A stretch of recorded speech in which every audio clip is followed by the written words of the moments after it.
下面，我想再讲，嗯嗯下面就是说第二个是以这个坏入啊，就是坏入诸魔和一切这个世间众生而赞叹的，就是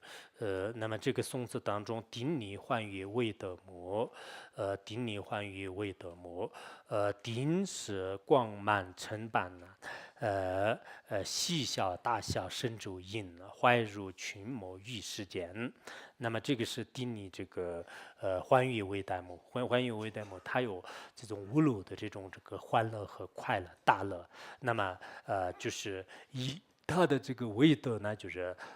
度化这个无量无边的众生。那么这个度母呢，就是实际上它有个特点是什么呢？它的这个丁舍，它的这个丁舍的这个光芒呢，就是非常的这个稀有庄严啊，就是庄严，并且呢，就是它发出的这个笑声啊，就是发出的一般这个诸佛菩萨的笑声呢，为众生有利益的时候呢，都会这个笑的。一般度母的这个笑声相关的有一些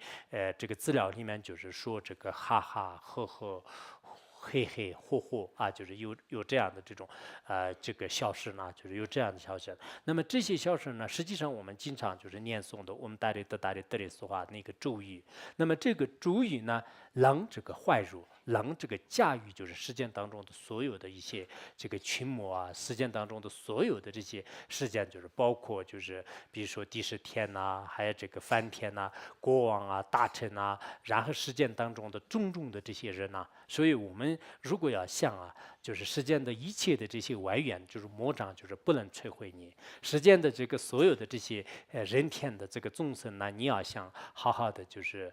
帮助他们、度化他们的话，首先是把他们的心要这个收回来。如果你心没有收回来的话呢，可能有一定的这个困难。那么你要心收回来的话呢，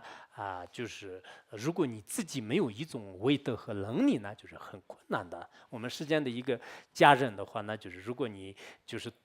怎么说啊，吸引别人的这种魅力也好，吸引别人的这种能力没有的话呢，就是你越来越跟他吵架的话呢，他越来越远离你，就是你想就是帮助他，想让他带住也是不一定的。但是如果人自己有了这种威望和德行，那这个时候呢，自然而然的，就像是有这个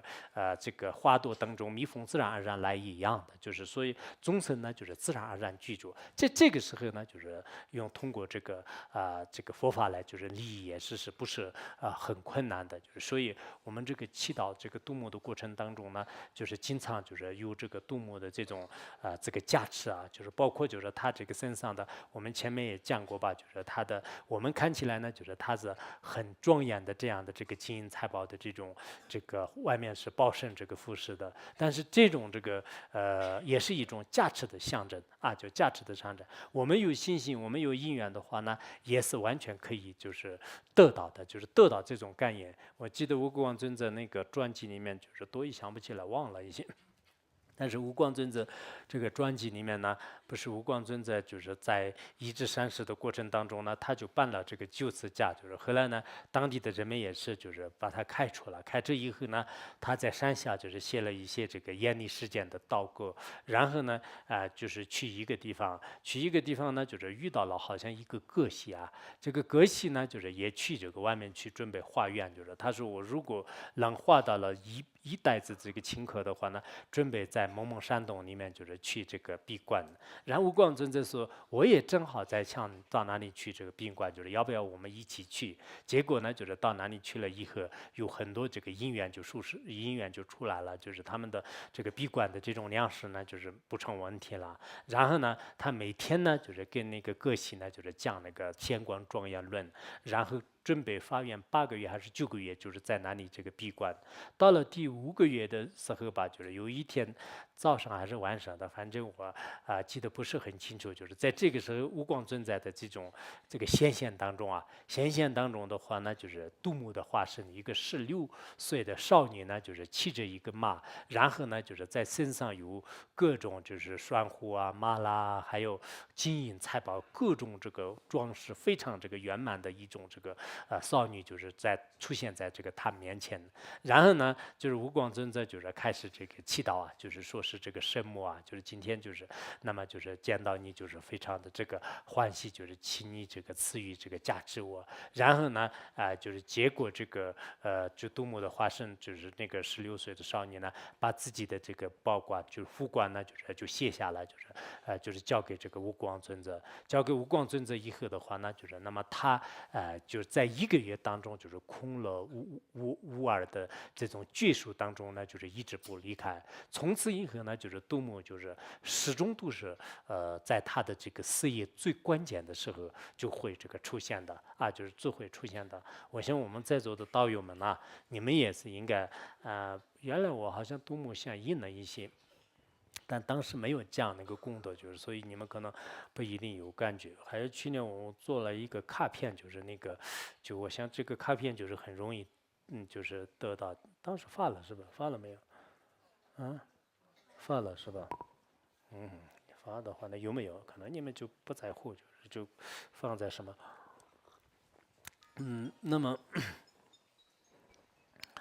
你看，杜牧开始出来了。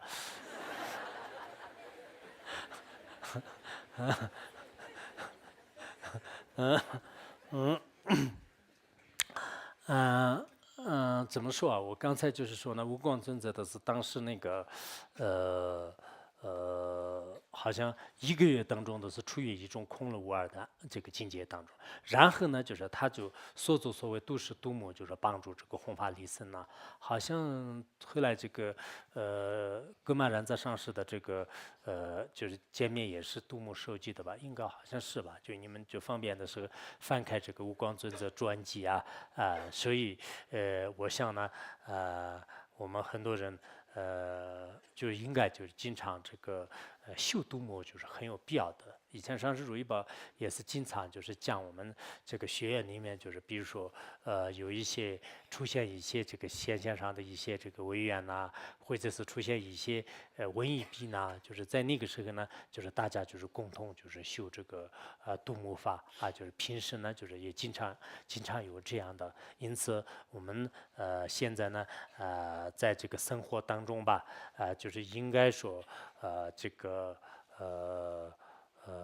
修行就是还是很重要的。有些实践人呢，我那天看到什么时候看到的？有一个实践人就是说，他就特别喜欢念这个杜牧行注。为什么呢？以前他那个家庭呢，